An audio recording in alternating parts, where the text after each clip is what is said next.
Hey guys, somehow I got in my head about making this video and have like a ton of thoughts and I don't know. But I have all these pictures of my 1983 Ford Bronco that that I built for my senior project in high school. I actually recorded this yesterday, wasn't gonna make like a dedicated video about it, but then I got to thinking like, it would make a good dedicated video. So it's actually funny. I was thinking since making that video, this truck actually meant like more to me than just being a truck that I built for my senior project and being like an awesome truck and everything. Uh, there was this girl I had a crush on in high school, and I remember in like seventh grade or something, we sat at the same lunch table, and she said that she wanted like a real man or something like that. Uh, so then like in high school, she was dating this one guy that I was friends with, and he built a 1970s step-side Chevy 4x4 like pickup truck with 35-inch tires on it, and it was like blue with white racing stripes, like the Dodge Viper. And I don't know. I thought like building a truck would get her attention because I didn't. I was too nervous to talk to her and all that, and she probably thought I was like a creep or something because like our lockers were actually pretty close to each other, and so we would pass by each other in the hallway, and I think I would just like stare at her as she was walking past me, and like sometimes she would wave and I would just get like real nervous and like smile like a nervous smile and look away as an idiot. I still am an idiot, but yeah, so that's kind of one of the reasons that I built this truck and got into like 4x4s and off-road vehicles like ATVs and stuff like that. So give me a minute to get these pictures in like some type of order because I'm not going to show you all of them either. But yeah, I apparently we had a go-kart thing as well, but we definitely had this ATV. I don't remember having this. Maybe that's a friend's or something. I don't remember. But yeah, give me a second. I'll be right back. All right, so here's the day that I got the truck delivered to our house. So this truck was actually it was driven in the Bloomsburg Fair, in like mud bogs and stuff. And I guess I probably found it in the paper shop or something, which is like Craigslist, but when there's no internet, like a paper magazine book thing of things that are for sale. So yeah, the motor was blown in this, but yeah, we ended up buying it, and I think these people that delivered it, I'm pretty sure are the owners of the truck that ended up delivering it for us. So then this is the motor that was in the truck when I got it. That's my father in the background, but that's us pulling out the motor from the truck. So the plan was to buy a motor from a junkyard and then build up that motor, like get it bored out and rebuild that motor. So we ended up finding this one from a junkyard somewhere. But so this is me like taking it apart in the back of I had a 1975 F-250 as well. So yeah, that's me like taking it apart there. But that one I guess also had problems. Well, I don't remember if these pictures are from the motor that came in the Bronco or of the new motor that we bought. But you can see that the pistons were melted on this side, and then the opposite two pistons on the other side. So the heads were actually screwed up too. So I guess because this is the truck bed liner of my pickup truck, I'm assuming that this is, yeah, you could see the heads are melted there too. I'm assuming this was the new motor that we built, and that's it on the engine stand in our garage, and that's me right there. We had a gravel driveway, so using a engine lift like this or engine stand like this wasn't the easiest to move around however heavy an engine is. But yeah, so I had like all these parts because we were originally gonna rebuild an engine. So I think I ended up using like some of this stuff, like the valve covers, the fan. I think that's a water pump, coolant hoses, throttle or a carburetor spacer, stuff like that. But I did buy pistons that we didn't end up using. I guess there's stuff written on the back of this too. Yeah, but it's a 351 Windsor motor is what we had in it, and that's what it came with as well. But yeah, we ended up buying a short block motor that was bored 30 over, so we didn't use these pistons. And I also ended up finding heads out of the paper shop too that were ported and polished heads that we didn't end up using, and I ended up selling those. But yeah, we had to build this gigantic wooden thing with the chain hoist on top to lift the engine out because of how big the truck was. And these are just like 31-inch tires or whatever that came on it when it was delivered to us. I put 40-inch tires on it later. But yeah, that's what we ended up building. Then here's like a picture of me working underneath the truck. So this is the actually we didn't buy a short block because a short block wouldn't include the heads, but this is what we ended up buying, and then my father spray painted it blue with like high temperature paint or whatever, and did the pulley too. This is it like more built up.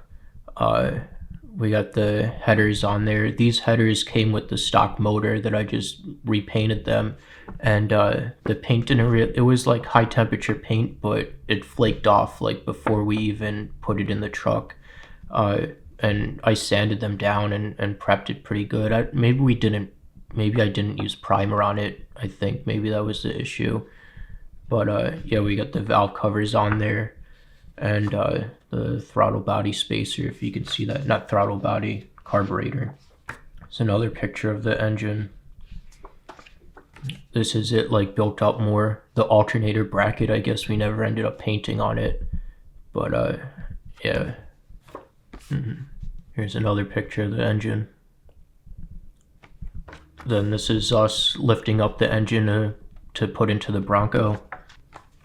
Another picture of that. And then, yeah, that's me lifting the engine up. You can see the chain right here is like the chain hoist that we were using to lift it up. And yeah, so this is the engine inside of the truck now. And we could have, and we probably should have, like cleaned up all of this. But I was already like late for my senior project. I ended up turning it in like 2 months late anyway. But yeah, we didn't clean up anything inside of there. And then this is it, like all inside of the truck and everything like that. And then this is the interior of the Bronco, if you guys are wondering, just more blue and some wood paneling there.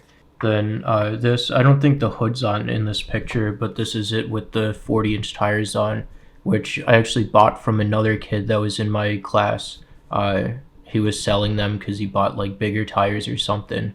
So they're slightly used, so that's why they're like worn down a bit. Well, they're kind of pretty used. But yeah, this is the truck like finished now. Actually, the motor's not even in this picture, but you can see how the tires angle in like this. That's partly due to because there's no weight in the truck. But the 1980 to 86 Ford Bronco had this. It was called the twin traction beam front suspension. So it was just like, imagine a solid axle but split in half. So this one would angle down, and then this one would angle down this way. So when you lift it, it would put more positive camber on the tires, because instead of the axle being like this, the axle was like this. And I don't know if you can see in this picture. Oh, I guess you can see like right here. There are drop down brackets that you could use to fix the angle of it, but that only works for so much. That only does so much. And the truck had a 3-inch body lift on it and a 6-inch suspension lift. So, and this is me next to the truck with the tires on it. I don't think the engine was in it on this. I'm not sure, but yeah. Then these were the tires that came on the truck when I got it compared to the new ones. And yeah, it was an awesome truck. Like, The Ford Bronco is such an awesome vehicle because so the reason I bought this instead of a pickup truck is because like everyone was doing pickup trucks and I wanted to be different. But also my thinking was that like I built this for like mud and snow and stuff like that. And I figured this cap here would give me more weight over the back tires, so it would give me more traction than a pickup truck. And then also it's like such a shorter wheelbase than a pickup truck too, and it had a better approach angle and a better departure angle right here. But yeah, this has always been like my favorite type of body style for trucks, and I think it's like Toyota 4Runners or something. There's this Arctic truck that's like purpose built for like Alaskan snow environments and stuff. I'll put up a picture right here of what I'm talking about. But they're just like short wheelbase trucks with like 44-inch tires, or you could order them with whatever size tires you want on it. Well, they have like a couple options you could choose from.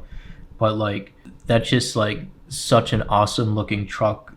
Like I don't know, I just love like the body style of this, and I guess because it reminds me of my Bronco and whatever. But like I said, there's advantages that I talked about to having such a short wheelbase and the cap over the back.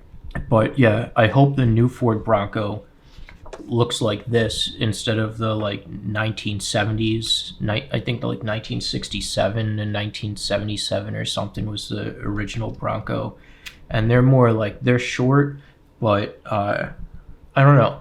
I guess they're just too old that I never had one, and they were even expensive back then because they were getting kind of rare. But if Ford's new Bronco, if they're like going after the nostalgia aspect to get people to buy them, I don't think like if it's modeled to look after the like 67 to 77 Bronco, I don't think like those people that actually had them are probably in their 50s now, like mid to late 50s, something like that. So you're kind of like decreasing your market exposure or whatever if it's like that older style Bronco. I think like more people would recognize this newer Bronco and want that. And also like this type of body style, this was 80 to 86 and mine's an 83. But then they also had the 86 to 92 Bronco, I think it was, that looks like this but has a different front bumper styling on it, pretty much like different headlights and all that. We actually had one of those as